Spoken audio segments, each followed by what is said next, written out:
Buen día para todos.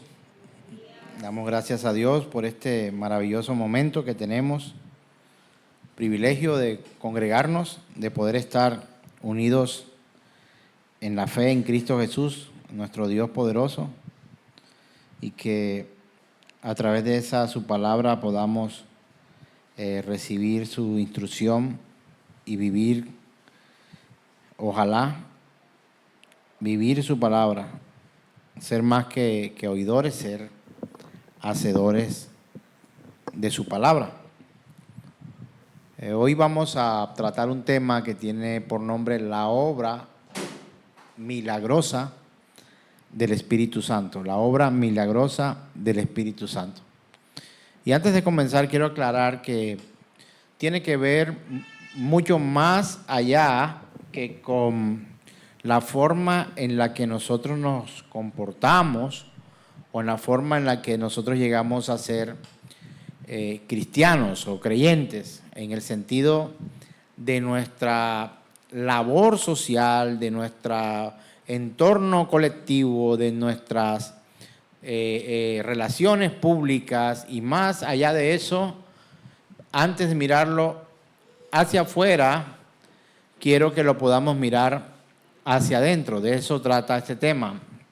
Es la obra milagrosa del Espíritu Santo, y regularmente el común denominador en cuanto a la predicación de la obra milagrosa del Espíritu Santo, inmediatamente lo que pensamos regularmente es en que tenemos poder para hacer cosas, en que somos cristianos bastante elocuentes, que tenemos dones, talentos y que podemos desarrollar muchas cosas alrededor de nuestra vida. Pero hoy no se trata de eso. Hoy se trata de la obra milagrosa del Espíritu Santo de Dios en tu propia vida, al interior de tu intelecto, al interior de tu espíritu, al interior de tu mente, de tu corazón, y es lo que hace Dios dentro de ti.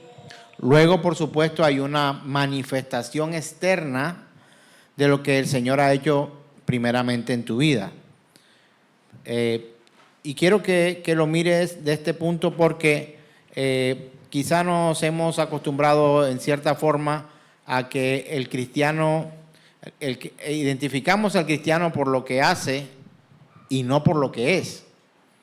Necesitamos ser identificamos por lo que somos en Cristo Jesús y no solo por lo que parecemos ser a los ojos de los demás. Ahí hay un detalle que hemos quizás fallado en la historia de los predicadores modernos, donde pienso que hay un error doctrinal, hay un error de pedagogía bíblica, porque nos enfrascamos. No, tú vas a la congregación. ¿Cómo es la obra milagrosa del Espíritu Santo? Ya no se emborracha, ya no anda por aquí, ya no anda por allá, ya va a la congregación. Tú lo ves, ya no tiene en la mano una cerveza, sino que tiene una Biblia, ya no dice groserías, pero sabes tú qué está pensando, sabes tú qué está haciendo, sabes tú cómo realmente esa persona se está comportando delante de Dios, y parecemos juzgar solo por la parte externa y no por la parte interna de nuestras vidas cristianas. Va mucho más allá de una efusiva y calurosa acogida por parte de los hermanos en la congregación. Así que yo quiero que usted ore conmigo, por favor, y que le pida a Dios, por favor, se lo ruego. El apóstol Pablo rogaba a los hermanos, hoy los apóstoles ordenan y decretan, pero son falsos apóstoles y son falsos profetas. Nosotros rogamos a Dios y pedimos que nos ayude en nuestra debilidad.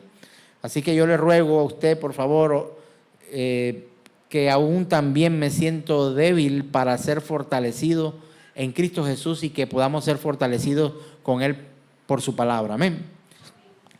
Padre, rogamos a ti para que tu palabra, que ha sido ya expuesta por los hombres que has escogido para traer tu verdad, hoy pueda llegar a nuestros corazones, que sean fértiles, Señor, y que podamos ser equipados conforme a tu gracia y tu misericordia.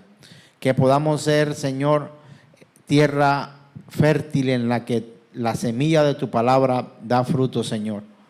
cual al 100, al 60 y al 30. Llénanos de tu misericordia y que podamos ver en ti tu bondad. Te lo pedimos en Cristo Jesús. Amén. Para iniciar, quiero empezar citando palabra del profeta Jeremías, capítulo 31, verso 34. He dicho profeta Jeremías, ¿de acuerdo? Y quiero que tengan en cuenta esto. No es alguien que pasó por allí, no es una persona, no era un discípulo de Jesús, era un profeta. Y quiero que recuerdes qué hace un profeta. ¿Qué hacía o qué hace un profeta? El profeta recibía de parte de Dios su visión y este profeta la daba a conocer, y esto sería para actuación actual o para actuación posterior, ¿de acuerdo? Porque a veces leemos a los profetas y creemos o que ya eso fue para que se cumpliera antes, o que ya se cumplió, o que se va a cumplir, y resulta que a veces decimos se va a cumplir y ya fue una de las profecías que ha sido cumplida. Por decir que un ejemplo para cerrar esta parte, un ejemplo cuando dice que él daría en Génesis 3, capítulo 13, 14, 15, 16, donde da la promesa de la simiente de la mujer. ¿Es o no es una promesa? Es una promesa. Pero pregunto, ¿estamos esperando esa promesa? No, ya ha sido cumplida. Pero ahora vamos a leer una profecía que tiene sustento en lo que la obra regeneradora del Espíritu Santo de Dios haría en su iglesia, y que a través del evangelio predicado por Cristo Jesús, Cristo mismo, a sus discípulos, ellos empezarían un trabajo, por decirlo de alguna forma, pedagógico con aquellos discípulos, dice, enseñándoles que guarden todas las cosas que les he mandado. Eso está diciendo que ellos tienen una labor, y que esta profecía, si estuviese cumplida en 100% en su totalidad, encontraríamos que Jesús no hubiera tenido la necesidad de decirle a ellos, enseñen. ¿De acuerdo? Vamos a leer Jeremías 31, 34 y ya vamos a entrar en el contexto de la palabra. Dice, Jeremías 31, 34. Nadie volverá a enseñar a su prójimo ni a su hermano, ni le dirá, conoce al Señor, porque todos ellos, desde el más pequeño hasta el más grande, ¿qué pasará? Me conocerán, y yo perdonaré su maldad y no volveré a acordarme de su pecado. Aleluya.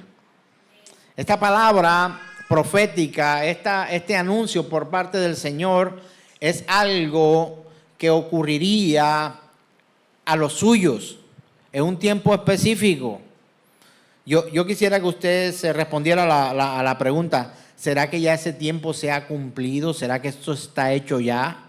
¿Será que hoy ya podemos decir, ya no vamos a enseñar a nuestros hermanos, vamos a cerrar nuestras escuelas, vamos a suspender todo culto para poder llevar a cabo la manifestación gloriosa de Dios ante los hombres y la manifestación gloriosa del Evangelio de Cristo para salvación de los hombres? ¿Podemos parar en este momento? La respuesta es no.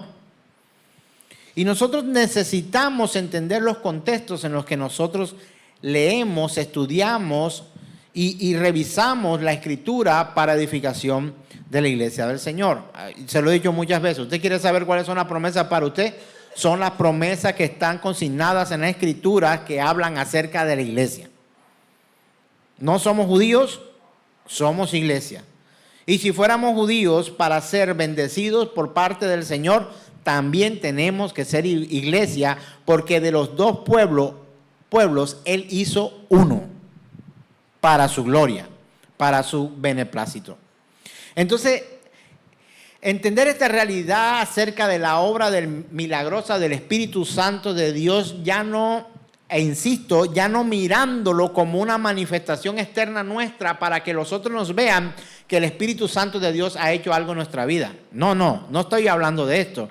Estoy hablando que el Señor mismo traerá a nuestras vidas la visión correcta, el entendimiento, la claridad, la luz, para poder comprender su palabra de acuerdo a su voluntad en el momento en que Él considere que nosotros necesitamos ser iluminados acerca de las revelaciones que ya han sido dadas de la palabra.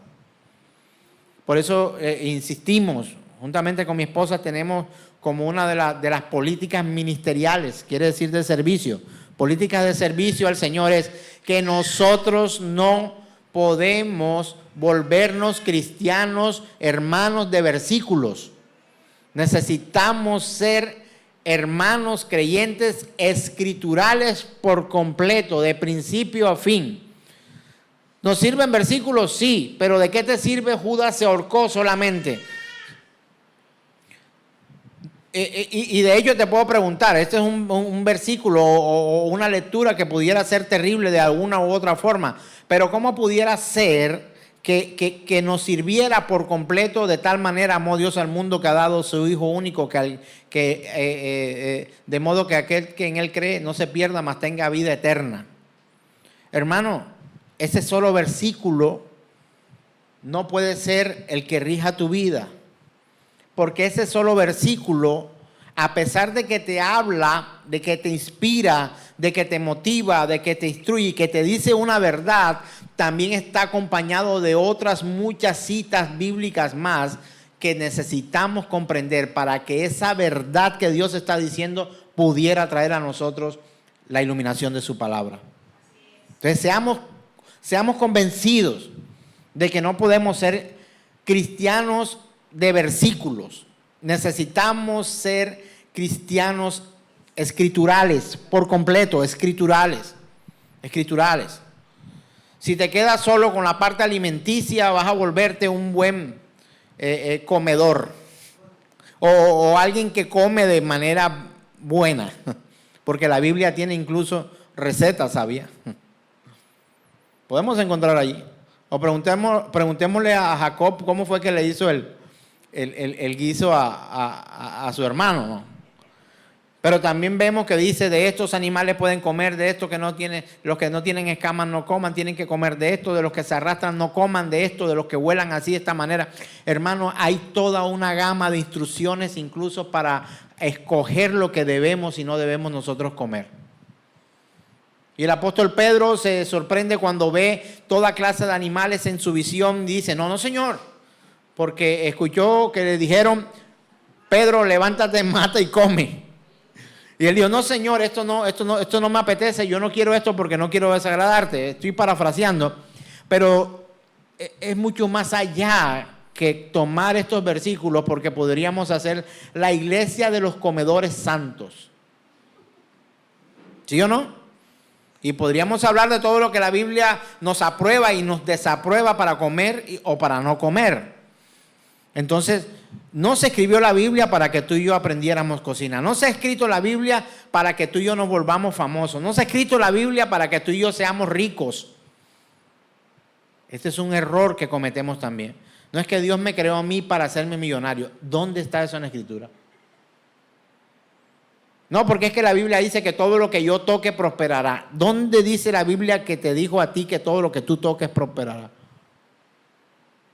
Y tenemos que aterrizar nuestra vida en lo que es realmente importante en la Escritura. Hermano, dude de todo aquel que le hable más de las posesiones y las ganancias en este mundo que las posesiones y las ganancias en la vida venidera.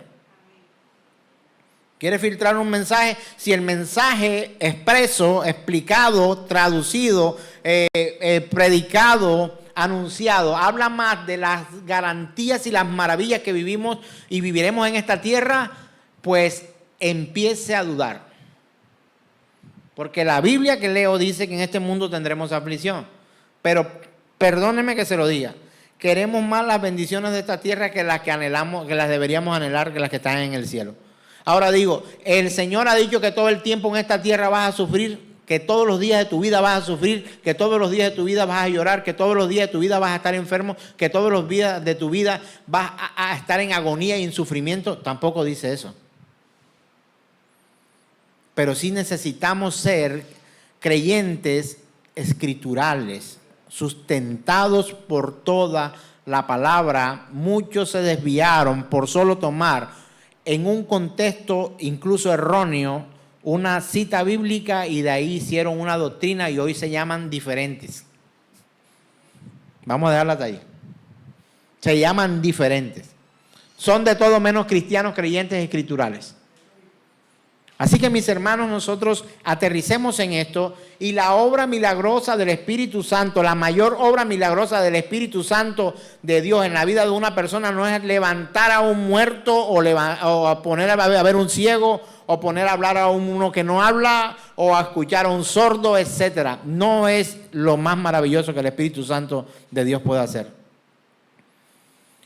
Y si analizamos y recordamos lo que es la vida eterna, la Escritura dice que la vida eterna es esta, que te conozcan a ti, al único Dios verdadero, y a Jesucristo, a quien has enviado.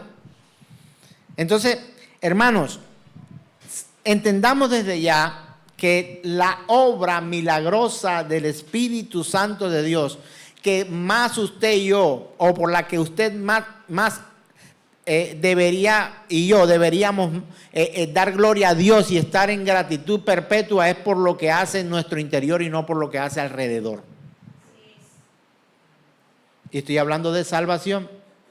Hablaba con alguien hace poco y me decía, si yo pudiera hablar con Dios y decirle, no, yo no me quiero morir, que yo, no, yo me muero el día que tú vengas. Y yo decía, bueno, para empezar eso no va a ser posible. Y este mundo trae aflicción, hermanos, para que usted no se amarre, ame más esta tierra, este mundo, más que lo que realmente pudiera encontrar en la nueva ciudad que Dios ha preparado para nosotros, las nuevas moradas eternas para nosotros. Hermano, el que tiene aquí todo no quiere morirse. Siempre joven, siempre atlético, siempre bello, siempre con dinero, siempre con posesiones, sin problemas, sin enfermedad, con todo lo que quiere, todo lo que quisiera, todo lo que anhelara, lo tuviera, esa persona que va a querer irse de aquí. Pero sabe una cosa, la verdadera iglesia de Cristo hoy clama, ven Señor Jesús, ven pronto Señor Jesús. Y alguien me dijo, tú que eres fatalista. Digo, bueno, estudiemos qué es fatalista. Pero yo había dicho, ay Dios mío, estaban hablando de cuánta cosa en la oficina y yo dije, ay Señor, por favor, ven pronto ya, acaba con todo esto. Y estas personas me dijeron, tú que eres fatalista, ¿cómo vas a decir una cosa de esa? Mira que las palabras tienen poder. Ojo, que cuidado, que no, hermano, el Señor va a venir el día que quiera, así yo quiera lo que otra cosa.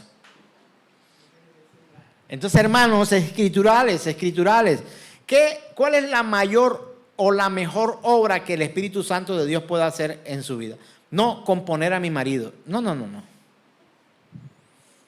En la vida de su marido, lo mejor que el Espíritu Santo de Dios pudiera hacer es convencerle de pecado, de justicia y de juicio y mostrarle a Jesucristo. ¿Y sabe cuál es lo mejor en tu vida? Hacer lo mismo, pero contigo. Entonces, mis hermanos, ¿qué hemos leído? ¿Qué hemos leído? Nadie volverá a enseñar a su prójimo ni a su hermano, ni le dirá, conoce al Señor, porque todos ellos, desde el más pequeño hasta el más grande, me conocerán, y yo perdonaré su maldad y no volveré a acordarme de su pecado. Hermano, qué bendición tan grande. Ahora pregunto, ¿nos necesita a ustedes, a nosotros, los que de una u otra forma nos sentamos a leer, a estudiar, a plasmar en un papel un mensaje para traerlo y compartirlo con la congregación como un día de hoy? O usted, no, ya no, la Biblia dice que ya no te necesito, hermano, puedes irte a casa, cerremos y esto se acabó. ¿Podríamos vivir de esta forma? Pues la Escritura no dice eso. La Escritura hoy está vigente una misión que el Señor nos ha encomendado en Mateo, donde nos dice, la gran comisión, dice, por tanto, id y haced discípulos a todas las naciones, enseñándoles todas las cosas que yo les he enseñado, que las guarden. Y dice otras cosas como bautícelos en el nombre del Padre, del Hijo y del Espíritu Santo. Yo estaré con vosotros todos los días hasta el fin del mundo. ¿Esa misión se acabó? Él vino ya, él mandó un mensajero diciendo, ya paren con esto, basta, ya somos, el bus está lleno. No, la Biblia no dice esto. ¿Qué dice la Biblia? Necesitamos seguir predicando el Evangelio a aquellos que no lo conocen. Y a los que conocen el Evangelio y que aún están en el proceso de maduración cristiana, como yo, necesitamos ser instruidos por hombres de Dios, instruidos en toda palabra, para que pudieran ayudarnos con argumentos bíblicos no humanos para poder seguir nuestras vidas cristianas. Esto es algo que el Señor ha traído a nuestras vidas. Ahora quiero que vayamos. Estábamos donde en un profeta, ¿verdad? Antiguo Testamento. Ahora vamos a mirar Juan capítulo 6, verso 45. Juan capítulo 6, verso 45. ¿Ya lo tenemos? Gloria al Señor. ¿Qué dice la Escritura? Léalo conmigo a la cuenta de 3. 1, 2, 3. Escrito está en los profetas. ¿Dónde? Así como leímos ahorita. ¿Quién era Jeremías? Era un profeta. Ahora vamos a ver qué está escrito en los profetas. Escrito está en los profetas. Siga conmigo. Y serán enseñados por Dios. Así que todo aquel que oyó al Padre y aprendió de él, viene a mí. ¿Será que tiene algo que ver eso con lo que leímos de Jeremías? Tiene todo que ver. Todo que ver. Todo que ver. Ahora, necesitamos, voy a utilizar un término que utilizo casi todos los días en mi argot deportivo. ¿Necesitamos entrenar a otros para que lleven el mensaje conforme a la Escritura? La respuesta es sí. Ahora, ¿por qué tengo que ser yo el que tenga que compartir todas las enseñanzas por parte del Señor a la congregación? Eso no está bien. Y eso tengo que aceptarlo. Porque todos ustedes que están acá y aún los que se conectan, si realmente fueran conscientes de las verdades de Dios, estarían completamente interesados para compartir la verdad de Cristo a todo el que pudiera. ¿De qué manera? Con argumentos bíblicos. ¿Cómo? Con la predicación del Santo Evangelio. ¿Haciendo qué? Haciendo caso al llamado y a la misión que Dios ha hecho a cada creyente para este tiempo hasta que Él venga. ¿Sabe cuándo se para esa gran comisión de la que habla la Escritura? Cuando Él venga. ¿Hasta cuándo nos tenemos que congregar? Hasta cuando Él venga. ¿Hasta cuándo tenemos que escudriñar las Escrituras? Sí, dice la Escritura, de día y de noche medita en ellas todos los días de tu vida. Pero como aquí todos lo hacen, entonces todos estamos contentos, ¿verdad? Hermano, hay una obra que usted y yo quizá hemos despreciado. Y es que el Espíritu Santo de Dios nos enseña a nosotros. Y esto también es una verdad. Nos hemos querido acostumbrar que todos los temas y las dudas nos las mastique otro.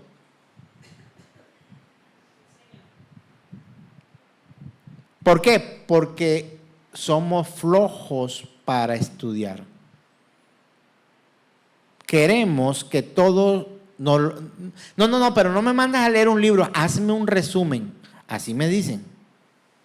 ¿Y por qué no haces tú ese resumen después que te leas tú el libro y después te sientas conmigo y compartimos y los argumentos que tienes, quizá erróneos, pudieran ser combatida la falsa doctrina con argumentos bíblicos con otra persona que también estudio o los míos? ¿Sí o no? Pero no queremos eso. Queremos que el Espíritu Santo de Dios haga la obra milagrosa en otro para que ese otro pueda venir a hacer la obra milagrosa en mí. No funciona así. No funciona así. ¿Quiere usted conocer cada día más a Dios? Pues si usted quiere conocer cada día más a Dios, pues cada día usted tiene que adentrarse mucho más en la palabra, en la meditación, en la reflexión y en el estudio de la Escritura. No hay más. ¿Cómo logras tú eso? ¿En la cantina? No. En el partido de fútbol, difícilmente usted y yo podamos estudiar ahí sentados en un partido Colombia-Brasil o Colombia-Argentina en el Metropolitano en Barranquilla. Dudo mucho que usted y yo tengamos una Biblia ahí sentados estudiando. Hermano, usted, ya me lo conozco, usted es de los que dice, Dios háblame, pero no abre la Biblia. Y peor aún, Dios me dijo y no abre la Biblia. Si hay problemas en decir Dios me dijo abriendo la Biblia, porque hay problemas en decir Dios me dijo cuando abro la Biblia, porque puedo estar leyendo acerca de Abraham en camino para asesinar a su propio hijo, pero esa sí no te gusta. Tú no dices, Dios me dijo que agarrara un cuchillo y matara al niño. No. Porque sabe que vas preso o vas presa. Qué tristes noticias escuchamos cuando padres y madres hoy, esto está tan terrible que matan a sus propios hijos. Por rabia, por celos, por ira, Pero ¿quién cree a alguien hoy que Dios le dijo que matara a su hijo? ¿Y sabe por qué Dios no te va a decir mata a tu hijo? Porque Él ya puso el de Él en una cruz como sustituto para pagar por los nuestros. No es necesario. Por eso Él no va a mandar a nadie a matar a su hijo. Así, mis hermanos, la impartición del conocimiento de Dios en la vida del creyente no es natural. ¿Se lo digo de otra manera? Sonó muy ilustre. No, creo que no.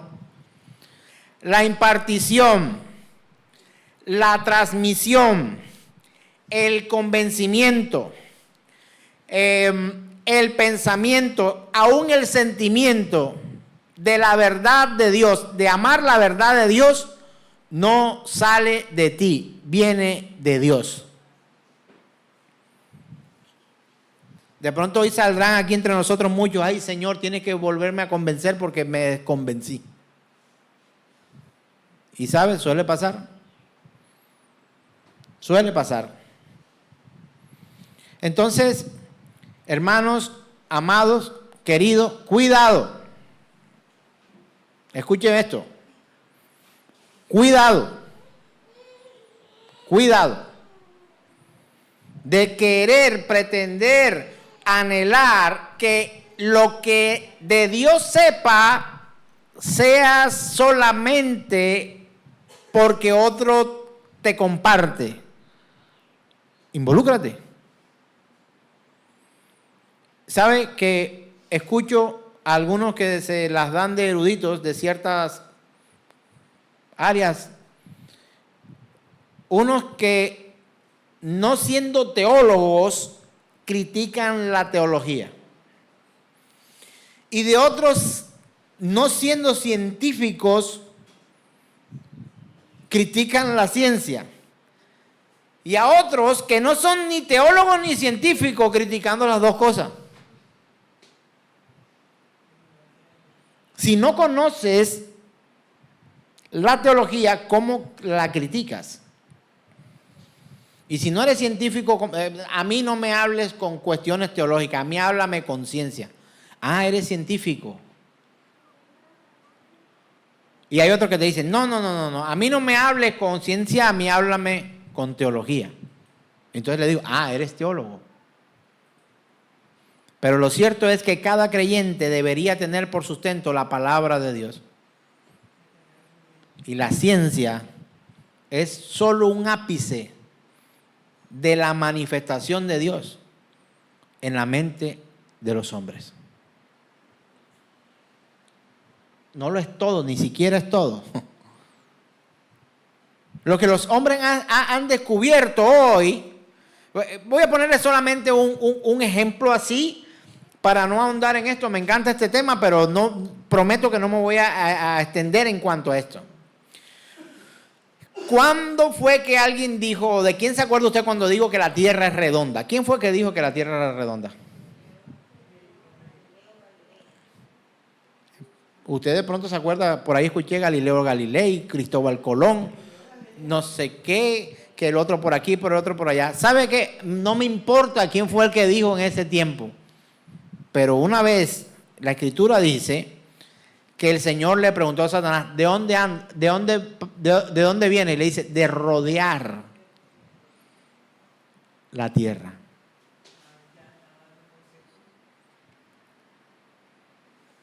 Hermanos,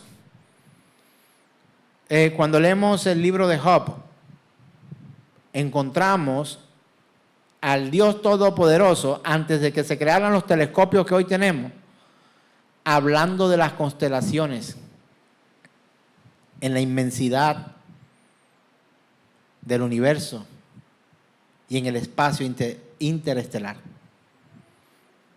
¿Dónde estabas tú cuando yo le puse límite a los mares? ¿Dónde estabas tú cuando creé los cielos? ¿Dónde estabas tú cuando puse las constelaciones, las estrellas? ¿Dónde estabas tú? O sea, hermano, estamos hablando de un libro que no tiene 2 años. Estamos hablando de un libro completamente antiguo, no solamente en la Biblia, sino en la historia de la humanidad.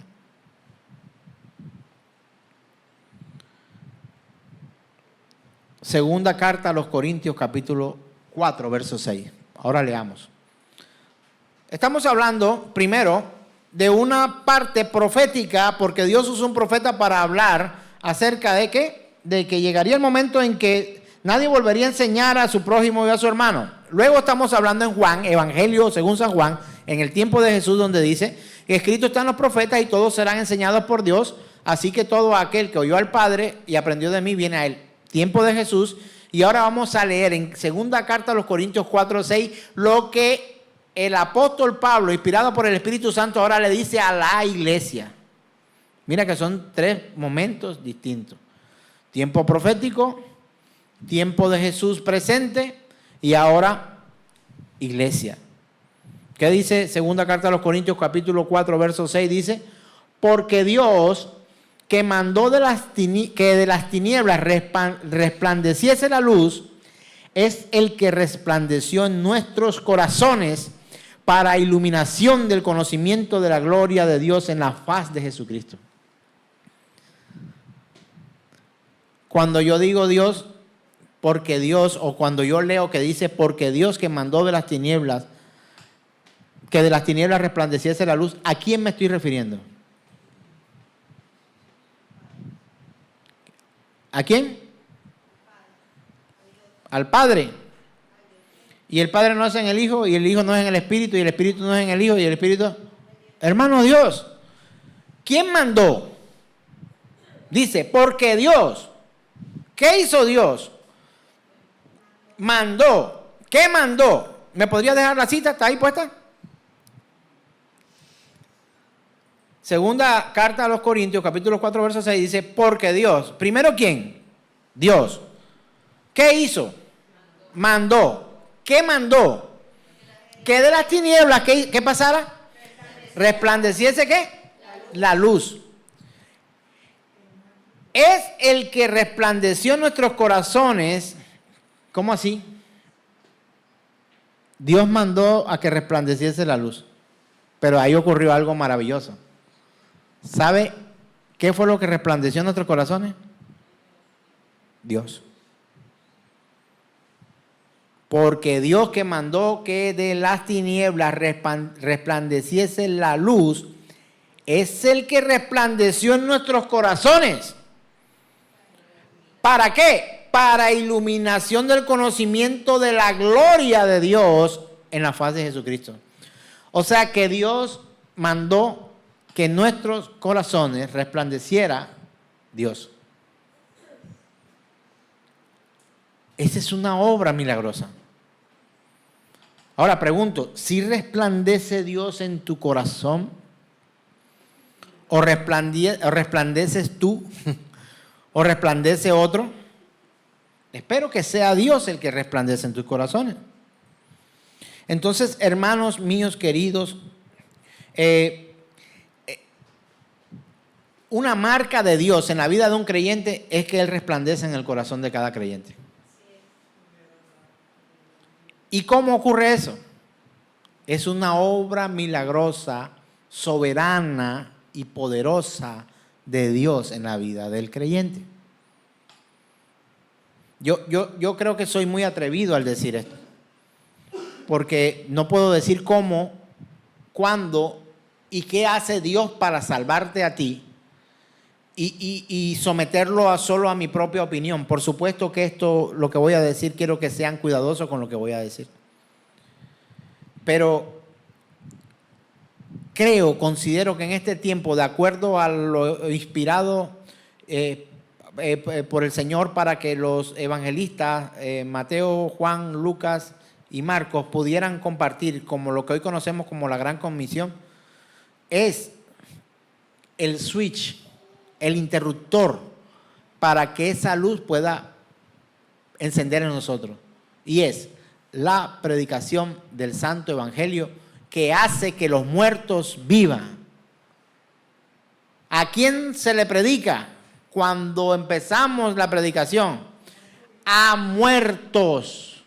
Estaban muertos en sus delitos y pecados. Ahora la predicación del Evangelio es el toque a la puerta, el golpe frontal para llamarnos y decirnos: el Señor está hablando, ha dicho así el Señor. A través de su palabra, su evangelio dice. Es la manera, hermanos, en que nosotros necesitamos recibir esa iluminación a través de las Santas Escrituras. Es una marca en el corazón de cada uno. Entonces, hay una declaración por parte del apóstol Juan en su primera carta, capítulo 5, verso 20. Mire lo que ocurre acá. A veces me angustio cuando escucho a las hermanas, los hermanos que dicen: es que yo no entiendo nada, pastor. Es que yo leo y no entiendo. Pero a veces cuando vamos a discutir dicen: no, ya eso lo sé yo hace rato. Entonces puede decirse, o no sabe nada o cómo es. ¿Sabe por qué? Porque estás tratando a la fuerza tú de aprender algo que no tienes la capacidad física, biológica ni espiritual para activar en tu vida, para que sea iluminado o que sea encendido el switch, sino que por la soberana gracia y misericordia de Dios, nosotros podemos entender a través de la poderosa obra del Espíritu Santo de Dios, se caen, como el apóstol Pablo, escamas de los ojos y podemos comprender la Escritura. Primera carta de Juan, capítulo 5, verso 20, dice lo siguiente: pero sabemos que el Hijo de Dios que ha venido y nos ha dado ¿qué? Entendimiento para conocer al que es verdadero. Y estamos en el verdadero, en su Hijo Jesucristo. Este es el verdadero Dios y la vida eterna. Hermano, eso no lo va a entender alguien sin que la obra poderosa del Espíritu Santo de Dios actúe en su vida.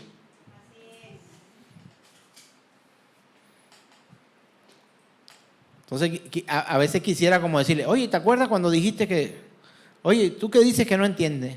O tú que dices que lo entiendes todo. Hermano, ni porque no entiendes ni porque entiendes tiene que ver contigo. Tú entiendes o no entiendes sencillamente porque la soberana gracia y voluntad de Dios puede traer a ti, a tu vida, esta iluminación de su palabra. Así que, mis hermanos, tú y yo somos dependientes del Señor. En todos los aspectos de nuestra vida somos dependientes del Señor. Este Espíritu de Dios, este Dios que es Dios mismo, viene a traer a nuestras vidas no solamente el convencimiento, sino la iluminación a cada cosa que nosotros decíamos no entender en la Escritura. Y llegará el momento en que ya tú no vas a tener que preguntarle a nadie. Llegará el momento en que es que esto de irse solito, no es que ya te vas a ir solito, no, tú no te puedes ir solito nunca. Si te vas solito, solito te quedas. Pero si tú eres dependiente de la obra del Espíritu Santo de Dios, tu vida llegará a puerto seguro. ¿Y sabe cuál es el puerto seguro? El día en que este tiempo se acabe y estemos juntamente con Cristo Jesús, compartiendo con Él en las bodas del Cordero. Eso es maravilloso. No hay mejor cosa que esta, creo, que pudiéramos nosotros aprender. Entonces, ¿cuánto me alegro cuando un hermano o una hermana compra un carro nuevo o una casa o una finca o compra? Hay gente que compra algo y pues a mí me alegra mucho. Gloria a Dios por eso.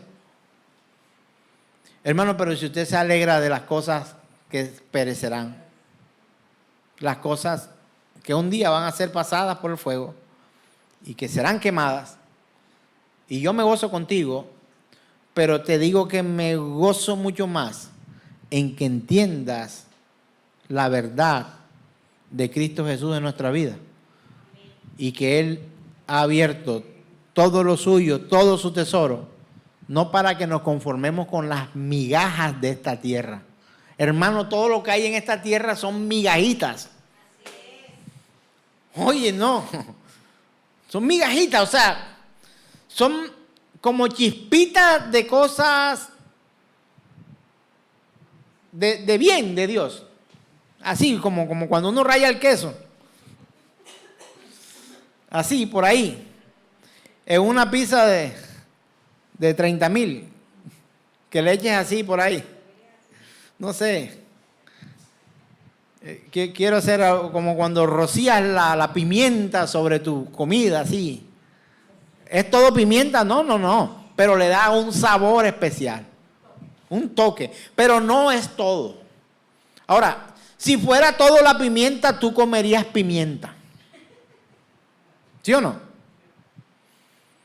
Pero tu carro, tu casa, tu beca, tu estudio, tu maestría, tu doctorado, tu poder, tu puesto, tu título, tu posición, tu ego ante los demás, son migajas delante de la grandeza de Dios. Y así los sufrimientos de esta tierra.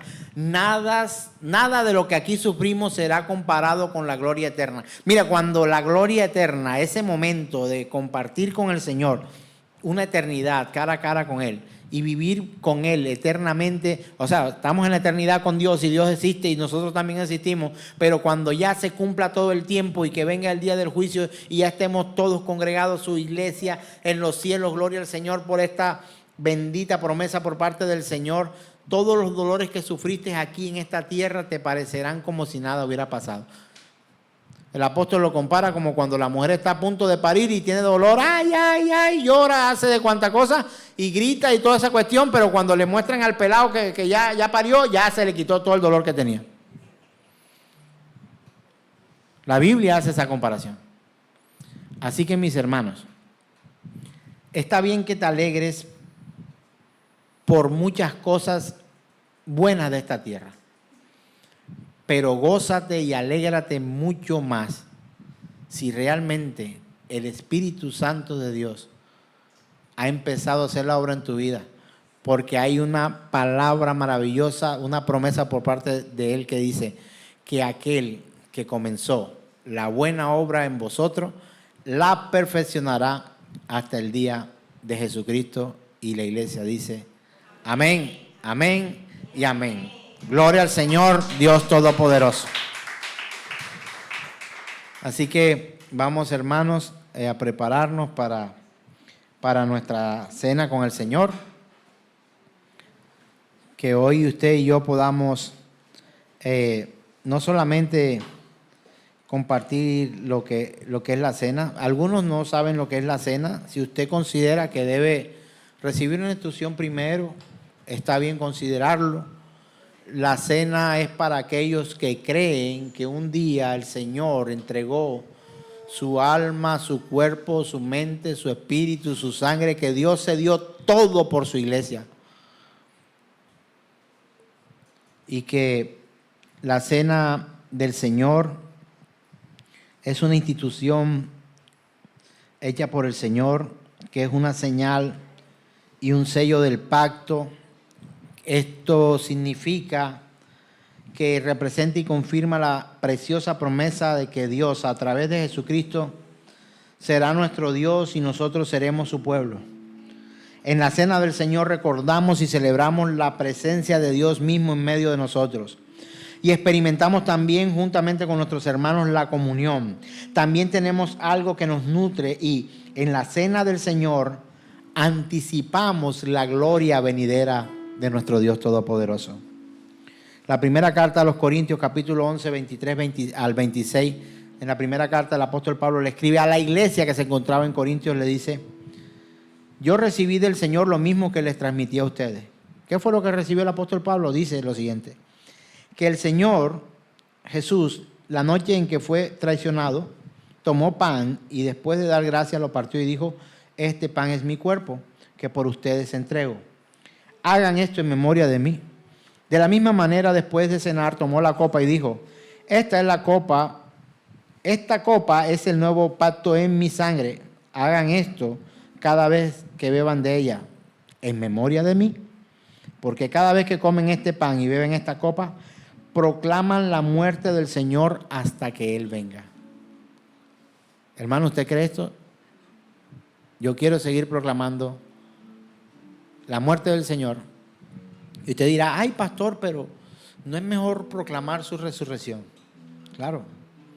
Pero para que resucitara primero tenemos que anunciar que Él murió por nosotros y que tomó el lugar de nosotros. Y que en ese momento lo que iba a ocurrir era su muerte. Era su muerte. Luego su resurrección, luego su ascensión al Padre. Y que ahora la iglesia lo hace en memoria de Él. ¿Cuándo instituyó el Señor la cena del Señor? ¿En qué momento de su vida? A pocas horas de ser crucificado. Por eso anuncia su muerte. Yo no sé si usted lo había pensado en algún momento, ¿no? Pero dice que la muerte del Señor anunciamos. Ay, lo demás. ¿Sí o no? Porque puede que usted sea tan un poco necio como yo en ese aspecto y curioso y decir: pero ¿por qué la muerte del Señor y no la resurrección? Porque el momento en que Él anuncia e instituye la cena del Señor, lo que para Él venía era muerte. Muerte, hermano. Pero muerte para darnos vidas a nosotros. Porque, no sé si usted lo entendió, pero Él es el sustituto. Él ocupó el lugar que tú y yo debimos haber ocupado. Él fue sustituto. ¿Y sabe qué fue lo mejor de todo esto? Que el Padre lo aceptó. Cuando vio que el sacrificio en esta ocasión, como en ninguna otra, era perfecto, entonces Él dijo: acepto la sustitución. Antes, no. Antes, si Isaac hubiera muerto, ¿era un sacrificio perfecto? No, porque Isaac también nació separado de Dios. Antes, si los corderos y los cabritos hubieran sido aceptos perfectos, ¿aceptaba el Señor eso como un sacrificio perfecto? No, porque tendrían que ser un sustituto real para el pecado del hombre. Los corderos, los palomitos, las tortolitas, los bueyes, todas estas cosas, la flor de harina, los granos que se quemaban en el altar, era solamente el sustituto, mostrando algo que era en ese momento valioso de alguna manera, en ese momento, para poder decir que vendría un momento en que eso iba a ser sustituido por algo que era no parcial y momentáneamente valioso, sino total y eternamente valioso y suficiente para la salvación de nuestras almas. Amén.